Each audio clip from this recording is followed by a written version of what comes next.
Worms? Really? Worms? A build on Path of Exile that has worms? What? Alright, so build of the week, Herald of the Ice, the Worm Blaster. Dude. Every time I play this game, it gets crazier and crazier. I swear, every time. Do you like worms? Do you like damage? Do you like dying? Well, oh boy, do I have the build for you.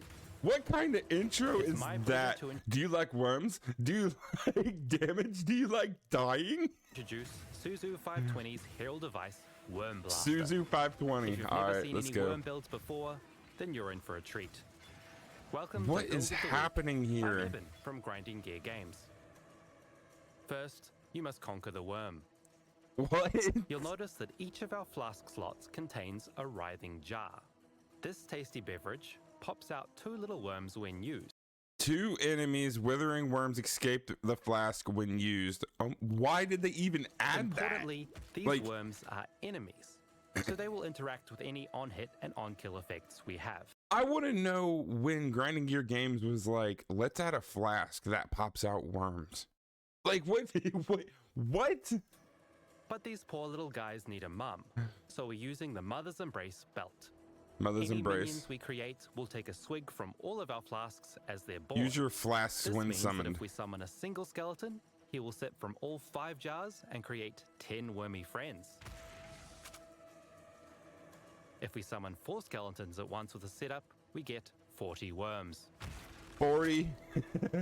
So, what do we do with this wriggling pile of joy? Dude, We what? do what any good mother would do. We detonate them. Check out the tattoo of Arohongui.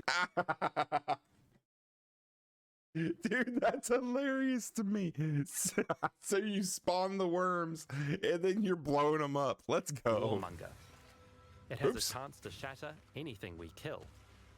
If we stack enough of these tattoos, we can reach a 100% chance to shatter on kill. Okay, so you're using tattoos to make it so they explode. Okay. Discovered a devastating combo with these tattoos and Herald of Ice.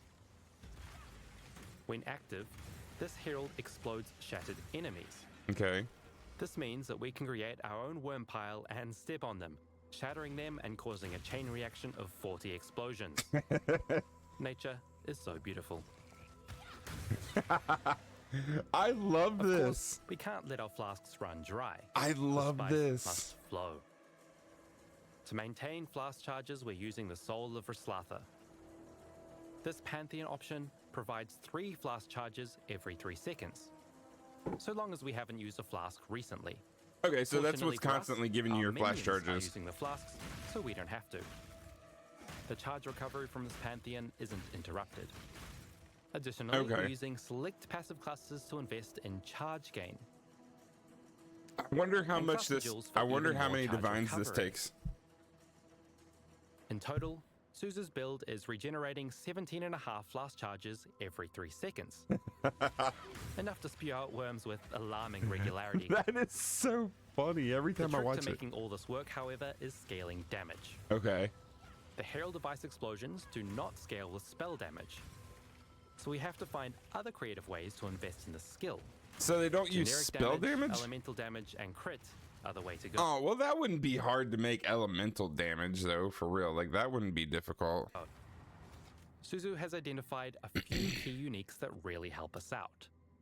The Annihilating Light triples our elemental damage at the cost of resists. But resists are a crutch for bad players, so that doesn't bother us at all. Okay, so... Calamitous Visions is a unique jewel that provides the Lone Messenger Keystone. From this, we get a juicy 100% more damage You guys would have killed me on stream if I would have shown those numbers for resists. I'm just saying. to our Herald of Ice.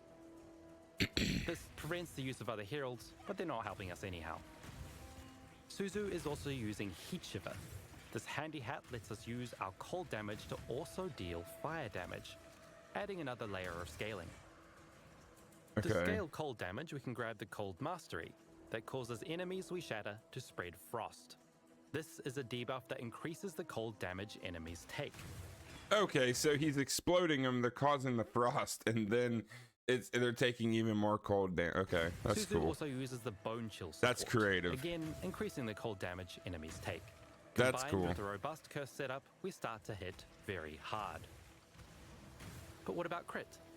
This is where the build starts to get irresponsibly expensive. But the worm is life, the Emperor has spoken. Suzu is using 3 Voices jewels. Okay. These costly items allow us to really build out our own passive tree, investing in all the types of damage that help us. Importantly, Suzu has allocated several instances of self-fulfilling prophecy, the notable that grants crit chance to heralds. Yum. Those expensive clusters also allow us to boost our area of effect, Okay. which would otherwise be limited. Herald device doesn't get any bigger as it reaches higher gem levels. The cherry on top of all of this is the nonsense on the tree. Dude, right I here. love this. First, we're using the jewel Impossible Escape, Okay, which pass. lets us allocate passives in the radius of a particular keystone without pathing to them.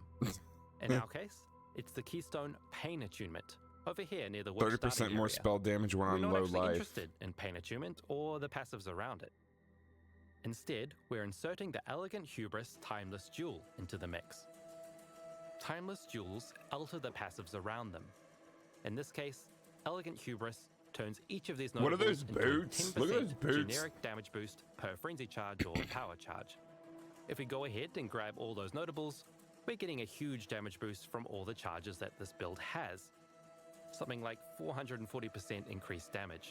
Oh my gosh. It's also worth mentioning that Pain Attunement gets turned into Supreme Ostentation. So that this is lets a us ignore straight attribute glass requirements on our cannon gear. build. This is a straight glass cannon. Suzu has then used all the small Yeah. passives for tattoos instead of attributes. Your best defense is to let go of your fear. Fear It's to is the let mind go of killer. your fear. Fear is the little death that brings total obliteration. I will face my fear. I will permit it to pass over me and through me. And when it has gone past, I will turn the inner eye to see its He's path. gonna get Where smacked. the fear has gone, there will be nothing. Only I will remain. And a portal, which I've got linked to Castle on Death. That looks like me playing.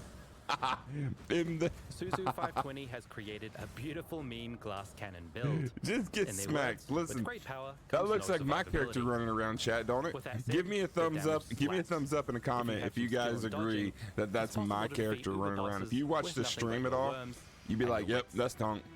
Thanks to Suzu and friends for their contribution. You're like, "Yeah, Be sure that's to check Tonk." out their guide, linked in the description below.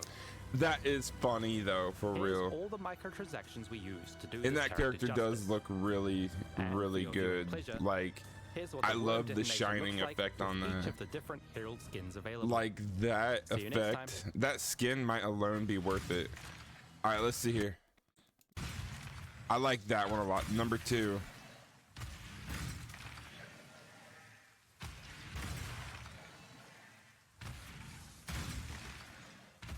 So they're showing you the different effects. That one was 3. That was pretty cool. I think number 2 so far is my favorite. That one looked kind of cool. Guys, let me know in the comments which one is your favorite here.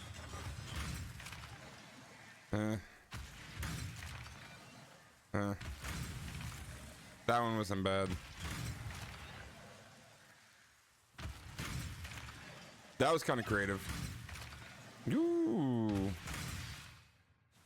All right, that last one. All right, it's between, for me, it's either that one or it was the second one. So it was that one. Either between those two are my favorite. So hopefully you guys like that. That was a wild build, dude. Like, I was originally going to bring Blast of the Past Part 2 for Path of Exile, but then I saw this build get posted and I was like, what am I actually watching right now? I was like, what is this? So I had to watch it with you guys and see what it was really all about. Like, that's one of the things, man, that I love about Path of Exile. Like, who builds a worm build? Seriously, like, what game is like, let's throw worms and then, I mean, granted, like, I know that Diablo 4 is a good game, and I know that Last Epoch is a good game, and I know that there's some other ARPGs out there that do things like this, but to this scale, to have worms, come on. But all right, guys, hey, I love you all. Thank you for hanging out. Make sure you watch some of these videos, and I will see you guys tomorrow on Blast of the Past. So if you want to watch Blast of the Past Part 1, look in the pinned comments as well, guys. I appreciate y'all. Have a great rest of your day. Let's go get it.